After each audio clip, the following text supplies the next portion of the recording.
Hi, welcome. Enjoy the content, subscribe, and turn on notifications. Troy Henderson was at the vet clinic when he got Lauren's message saying she'd landed. Be home in an hour. Can't wait to see you, Redheart. He smiled as he read it, put his phone away, and went back to examining the golden retriever on the table. His wife had spent 4 days in Sedona, Arizona, at a spiritual retreat she'd been planning for months. Lauren had always been drawn to that kind of thing: yoga, meditation, crystals, mantras. Troy never questioned it. If it made her happy, he supported her without hesitation. Married for 12 years, they'd built a solid life together in Portland. Troy ran his clinic, and Lauren taught yoga classes at the downtown studio. Their 9-year-old son, Liam, was a calm, creative kid who loved drawing the animals his dad treated. When Lauren walked into the house that Thursday afternoon, Troy was in the kitchen making a snack for Liam. She dropped her suitcase on the living room floor and ran to hug him. The embrace was intense, lingering, tight. Troy felt her body tremble slightly. "God, I missed you so much," she whispered in his ear. There was something different in her tone, an urgency, an emotion that seemed excessive for just 4 days apart. Troy pulled back a little to look at her. Lauren was glowing, her skin sun-kissed, her eyes shining in a way he hadn't seen in ages. Her hair was loose, falling over her shoulders, and she wore a flowing white blouse he didn't recognize. "You look beautiful," he said sincerely.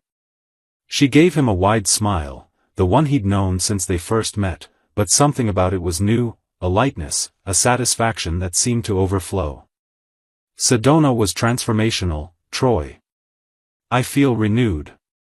Enlightened. Like I've awakened to who I really am." She spoke quickly, with excitement. "Dante, the guru who ran the retreat, is incredible. He has such deep wisdom.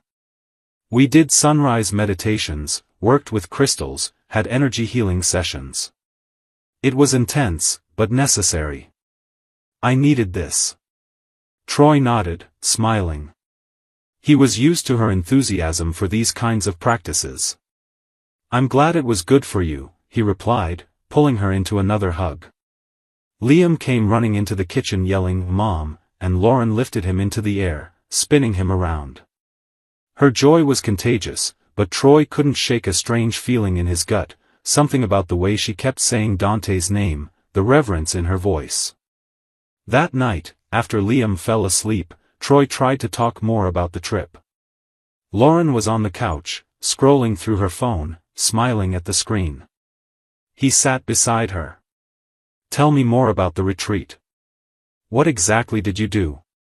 Lauren looked at him, her eyes still bright. "Oh, Troy, it was such deep stuff.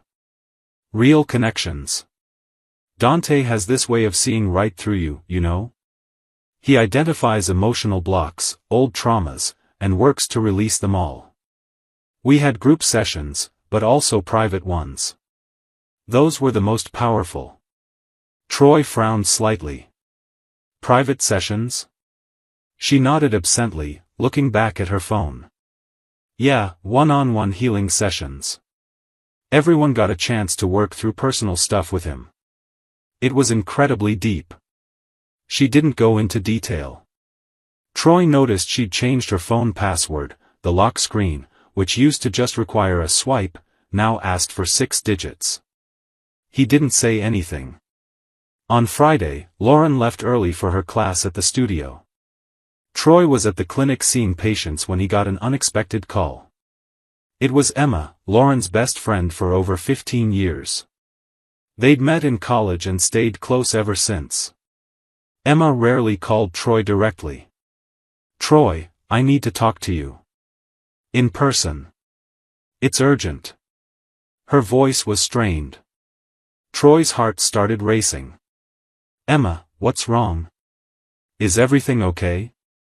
She hesitated. "I can't talk about it on the phone. Can you come to my place right now? Please. It's about Lauren." Troy canceled his afternoon appointments and headed straight over.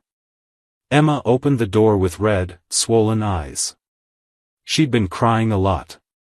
Troy stepped inside, confused and worried. "Emma, you're scaring me. What's going on?" She led him to the living room, sat on the couch, and took a deep breath. "I was at the retreat with Lauren. In Sedona. We'd planned this trip together months ago, remember?" Troy nodded. He knew Emma also practiced yoga and meditation. "Troy, I saw things I didn't want to believe. But I recorded it. I have proof." She picked up her phone with trembling hands. Lauren had an affair during the retreat. With Dante. The guru. Troy felt the air leave his lungs. "What?" Emma started crying again. "I saw them together. They weren't even discreet. They didn't hide it, ate dinner alone, walked hand in hand, disappeared into the cabins. By the second day, I realized what was happening. On the third, I started recording." Emma turned her phone toward Troy. The video showed Lauren walking through a lantern-lit garden with a tall man, his long hair tied in a bun, wearing loose white clothes, Dante. They were holding hands, laughing. Lauren leaned her head on his shoulder. The next video was worse, Lauren and Dante sitting on a wooden bench, kissing slowly, her hands tangled in his hair. Troy felt the room spin. "There's more," Emma said, her voice breaking. She showed another clip, Lauren entering Dante's cabin at 10 p.m. and not coming out until the next morning. Emma had filmed it from a distance, hiding. "Troy, I'm so sorry. I didn't know if I should tell you, but I couldn't stay quiet. You deserve to know." Troy couldn't speak for several seconds. The images burned into his mind, Lauren laughing with another man, kissing another man, spending the night with another man. He looked at Emma. "How many times did this happen?" Emma wiped her tears. "Every night of the retreat. 4 nights in a row. And Troy, there's more. Dante does this with multiple women. I saw him with at least 5 others during the retreat. All of them married. He charges for private sessions, $500 each. He calls it tantric healing, deep energy work. But it's a scam. He seduces vulnerable women and charges them for it." A hot, heavy anger started rising in Troy. "Lauren paid for this?" Emma nodded. "I overheard her talking to another woman. She had 7 sessions. $3,500. Troy left Emma's house in shock. He drove aimlessly for 20 minutes, trying to process it all. The Lauren he knew, the mother of his child, the woman he'd loved for 12 years, had betrayed him. Not only betrayed him, but paid to do it. Paid to be manipulated by a fraud who used spirituality as a front for exploitation. Troy pulled into an overlook and called the bank. He accessed the joint account he and Lauren used for shared expenses. The statements confirmed it, 7 transactions of $500 each to Sedona Healing Center over the past 4 days. $3,500. Troy hung up and punched the steering wheel. When Lauren got home that night, Troy was waiting in the living room. Liam was at his grandmother's. Troy had asked his mom to pick him up from school and keep him overnight. Lauren walked in smiling, tossing her purse on the couch. "Hey, love.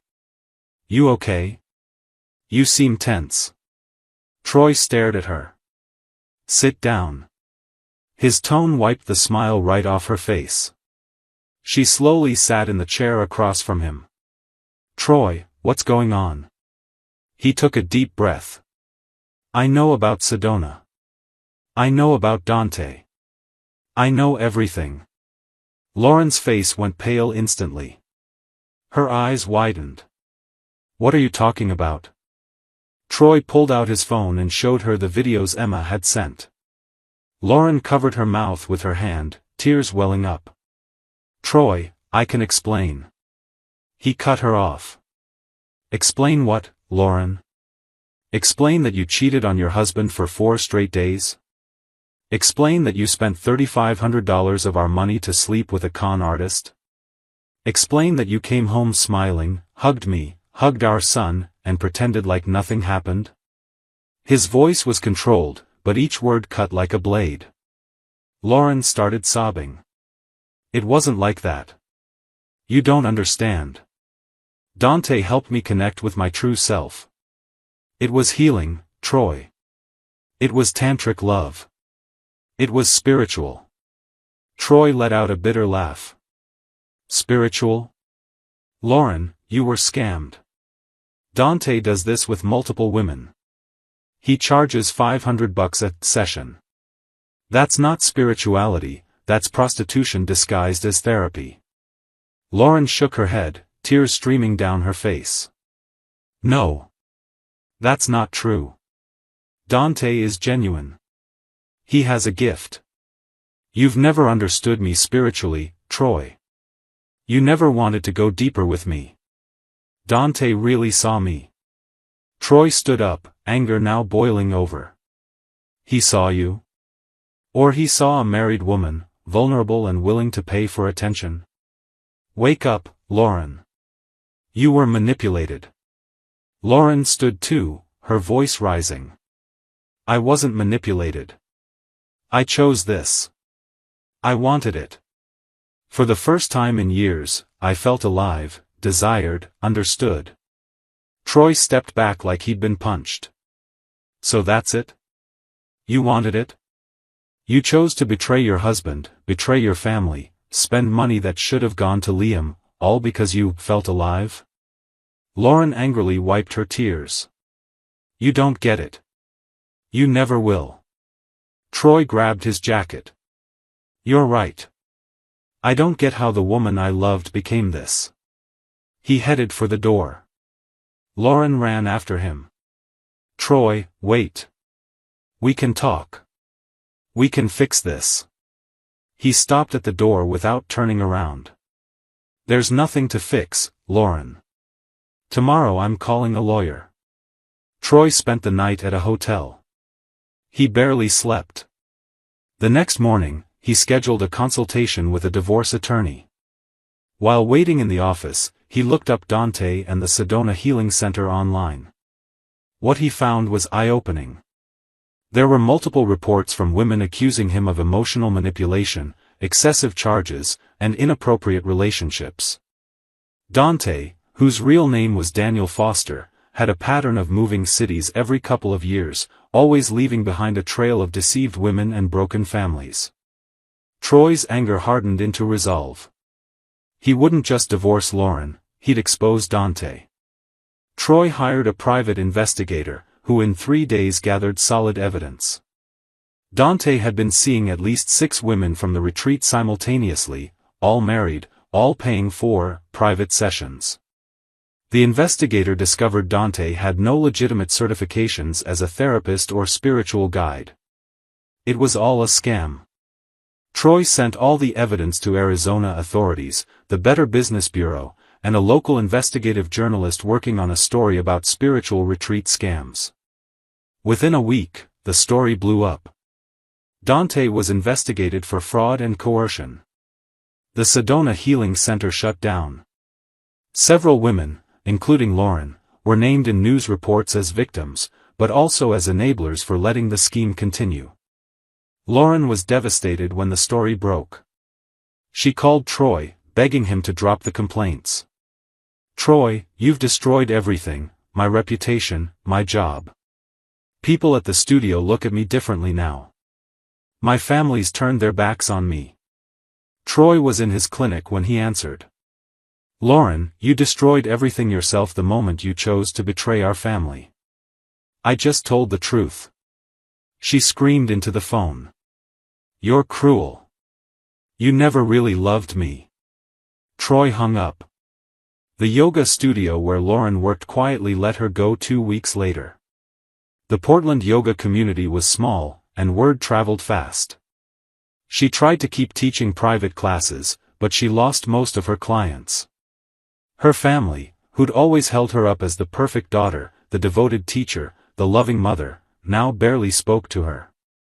Lauren's mom called Troy to apologize. "I didn't raise my daughter to do this. I'm so sorry, Troy. You were always a good husband."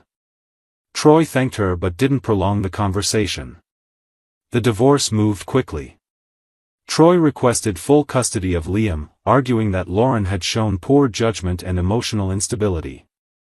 The judge, reviewing the evidence, including the reckless spending and public exposure, granted Troy primary custody. Lauren would only have supervised visits until she could demonstrate stability. Troy kept the house. Lauren moved into a small apartment on the other side of town. Liam, who hadn't understood at first what had happened, slowly began to piece it together. When Lauren tried to explain that Mommy and Daddy are going to live apart, Liam asked outright, was it because of the man in Sedona? Lauren went silent. Liam never mentioned wanting to visit her again. Troy focused on rebuilding his life. He threw himself into work, expanded the clinic, and hired another veterinarian. He and Liam settled into a steady routine, dinners together every night, weekends at the park, short trips during school breaks. Troy started therapy to process the betrayal and anger. Slowly, the pain lessened. He didn't forget, but he learned not to let it define him. A year after the divorce, Troy met Isabella, a veterinarian who'd just moved to Portland. They met at a conference, and the connection was immediate. Isabella was straightforward, honest, and free of spiritual pretense or emotional games. She met Liam 3 months after they started dating, and the two hit it off right away. Liam loved that Isabella also cared about animals. She taught him veterinary anatomy, and he'd draw the organs she described. Lauren tried reaching out a few times that year, apology texts, late-night calls Troy never answered, letters sent to the house that he read and threw away. She'd lost weight, judging by photos he saw on mutual friends' social media. Her hair was shorter, her face more worn. She now taught spin classes at a cheap gym. Her fall had been brutal. Troy didn't feel satisfaction, just a distant sadness for who she'd once been and who she'd chosen to become. 2 years after the divorce, Troy was at a cafe with Isabella and Liam when he saw Lauren walk in. She was alone, carrying a worn-out bag, dressed in simple clothes. Their eyes met. Lauren stopped as if stunned. Troy gave her a slight, polite, but cold, nod. Isabella, sensing the tension, reached for Troy's hand on the table. Liam didn't even look up. He was focused on drawing a cat on a napkin. Lauren quickly turned and left the cafe without ordering anything. Troy watched her through the window as she hurried away, head down. Isabella squeezed his hand. "You okay?" Troy looked at her, then at Liam, and smiled. "Yeah. I'm more than okay." In that moment, he realized Lauren was no longer part of his life. She was just a memory from a past he'd fully moved beyond. Troy had built something new, something solid, something real. And that smile Lauren brought back from Sedona, the one hiding secrets and betrayal, had faded long ago. Now it was Troy who smiled genuinely. Thank you for watching the video. If you enjoyed it, don't forget to subscribe to the channel and turn on notifications so you won't miss any updates. See you next time.